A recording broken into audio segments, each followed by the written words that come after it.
journal now.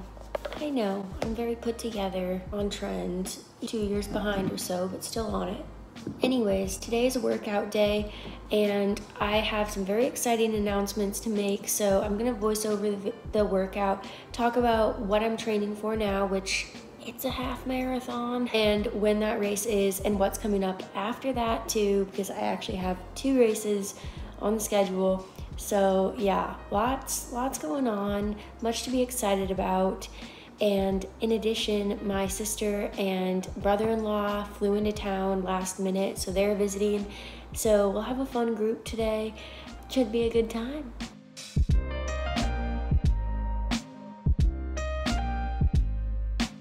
I noticed you've strategically placed yourself away from the camera. What do you mean? Oh, you didn't know this was going? I have no idea. You just instinctually knew to stay over there. You just started that. You didn't even get my informed consent. I said, oh, I'm gonna have to vlog, and you said, da-da-dee-da-doo.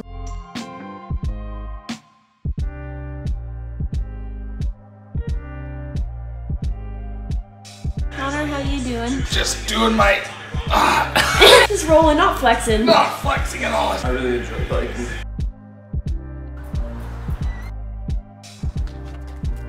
This is episode 364 of me forcing Taylor to be on camera against her will. She loves it.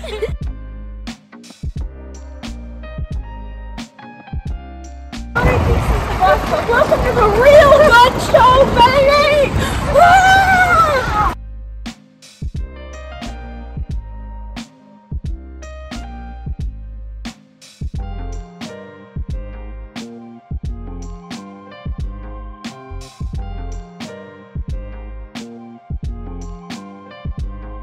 So today I have 3 by 20 minutes at LT1. The first one is outside, just on the flat, and then the second 2 are uphill on the treadmill. So I'm gonna do the first one and then the recovery jog for 2 minutes to the gym and then finish off there. As promised, I want to fill you guys in on what I'm training for and what my next races are.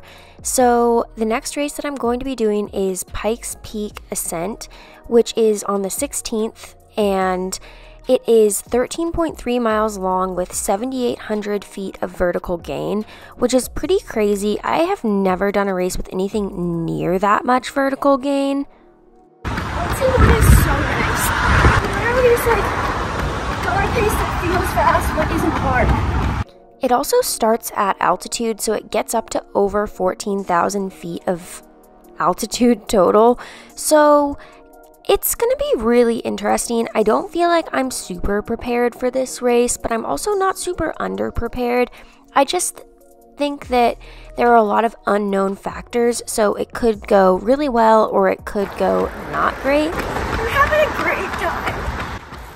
So it's just tough to say, but I'm super excited for the opportunity. I wanted to sign up for this because I'm just really excited to get out there and test myself against world-class competitors in the trail running space and kind of see where I stand. It's super unknown right now, but like I said, I don't think this race is perfectly to my strengths. It's constantly uphill and a lot of altitude, so it'll be interesting, but I know that it'll be an incredible opportunity to challenge myself and get the absolute most from my body and my abilities on the day, so I'm really excited for that. And then just a week after that, I'm actually going to be headed to Mammoth, California with Taylor, my sister, so we're both going to be doing the 26K race there. 2.06 and 12:17. Okay. So that's around 6-minute pace.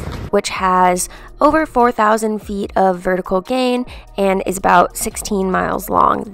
Both of those races, Pikes Peak and Mammoth, are Golden Trail Series races. So that means that it's a very high level of competition and that performing well in those could qualify me for the Golden Trail Series World Final. I don't want to stop. I want to keep going.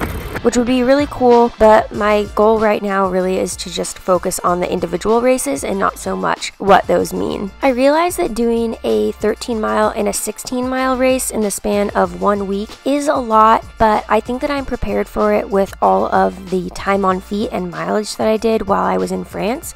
So yeah, we'll see. I'm just gonna quick transition over to the treadmill. I'm trying to keep it under 2 minutes, so can't say much, but yeah, I feel great today. After an incredible first rep, I did reps 2 and 3 uphill on the treadmill, and I put the incline at 5.5 and the speed at 8.5, which is about a 6-minute pace effort. My heart rate was actually a little higher than what it had been outside, and yeah, these were more of a get her done than really enjoy it, but it was good.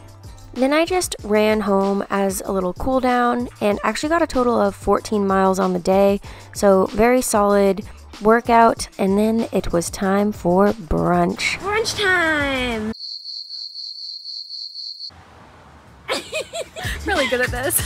We went to my favorite brunch spot in Seattle, which is Portage Bay Cafe, and they charge you like $15 to $18 for pancakes, but you're allowed to go to their toppings bar where they have unlimited fruit and whipped cream and coconut, so I had to get my money's worth. Some people might say I went overboard, but I ate all of this within the next 3 breakfasts, so I think it was just right. Then we took Georgie on a little walk, and I showed Taylor some of my favorite spots to walk him.